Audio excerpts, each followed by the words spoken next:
everyone, welcome back to my channel. It's Courtney from How Courtney Sees It, and I am here today to do my October TBR.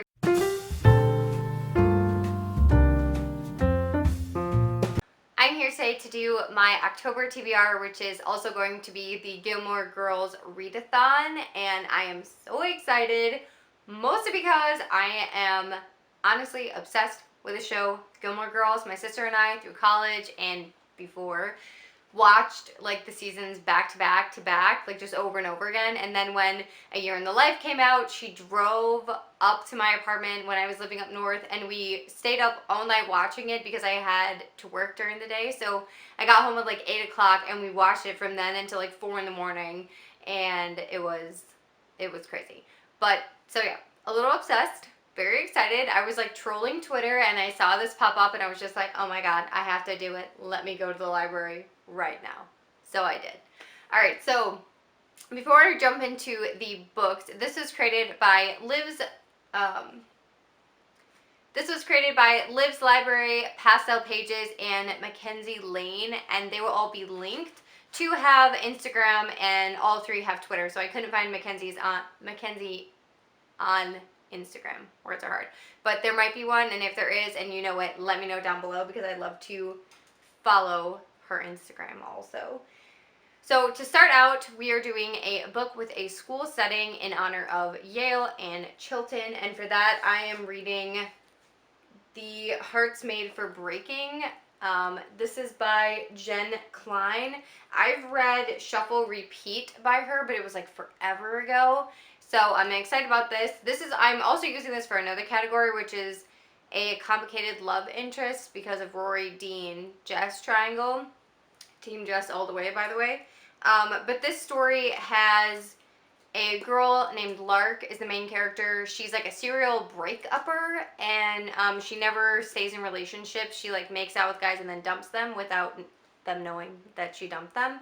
Like she's a habitual liar and things like that. So her friends make up this game where she has to date a guy, like make him fall in love with her, and then she's supposed to break up with him, like actually break up with him, like with words and not with lies and stuff. So and obviously, like, you know, they end up developing feelings, and it's a whole cute situation. So this one, I'm not gonna lie, I was like, oh, I'll just get a head start, I'll read one day ahead, and then I finished it. So still counting it, don't judge me. The next book is for a mother-daughter relationship, which kind of explains itself if you've seen the show. So for that, I'm reading The Perfect Girl by Gilly Macmillan.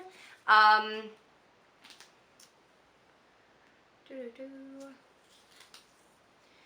was going to read Bernadette, Where Are You? Or Where Are You, Bernadette? I don't know which way it is, but I couldn't find it at the library, and it's on request, so if it ends up coming in, I might switch it.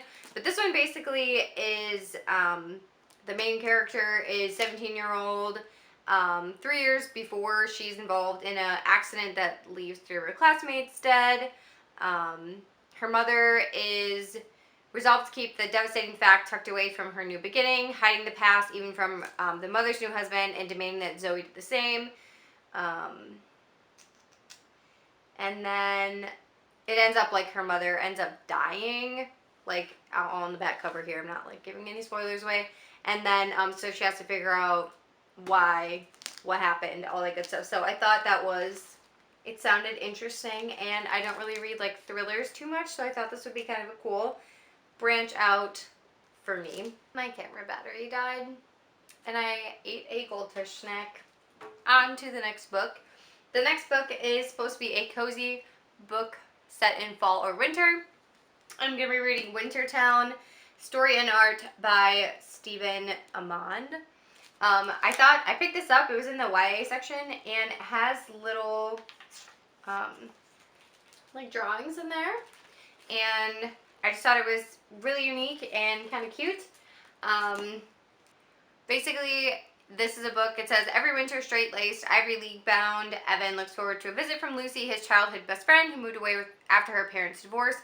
But when Lucy arrives this year, she's changed. The former girl next door now has choppy black hair, a nose stud, and a scowl, but even Evan knows that somewhere beneath the goth exterior, old Lucy still exists, and he's determined to find her, even if it pisses her off. Can opposites attract, or does growing up mean having to grow apart?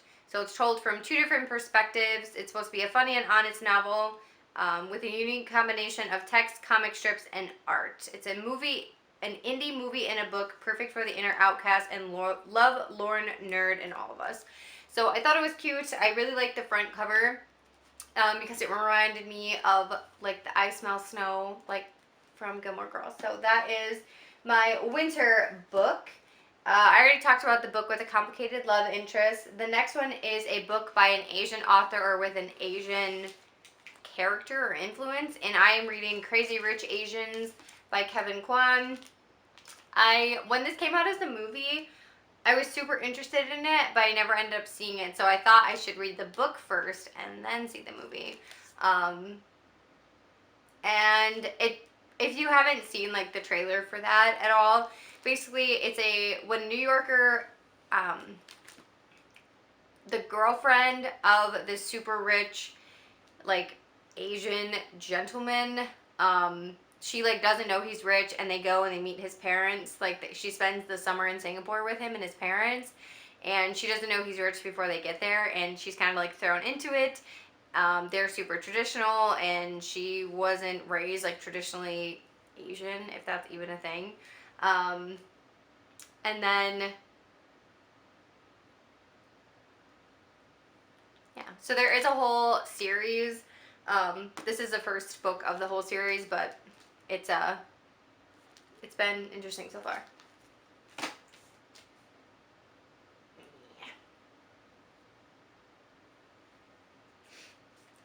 The next category is a book, the next book in this series that you've been putting off. And, oh, I forgot to mention, the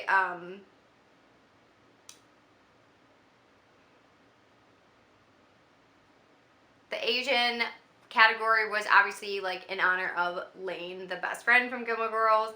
The cozy book setting is in honor of Beautiful Stars Hollow and Lorelai Smelling Snow, which is why I went there in my brain. The next book in the series is to honor A Year in the Life, which was like their extra added situation, which hopefully they do more of because that's all I want. And that is A Court of Frost and Starlight by Sarah J. Maas. This is the finisher, like prologue-y book at the end of the Court of Thorns and Roses series. And I have to finish it, but I don't want to, so I've been putting it off. But again, gotta finish it. I'm doing it for this series, or this readathon. Wish me luck. The next category is a book with food on the cover because food is super prevalent in the entire series. And for that, I'm reading The Cupcake Queen by Heather Hepler.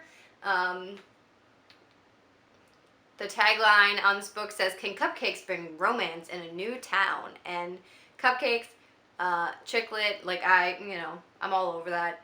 So basically, the main character's mother starts running a bakery that only sells cupcakes, and the main character is stuck helping out.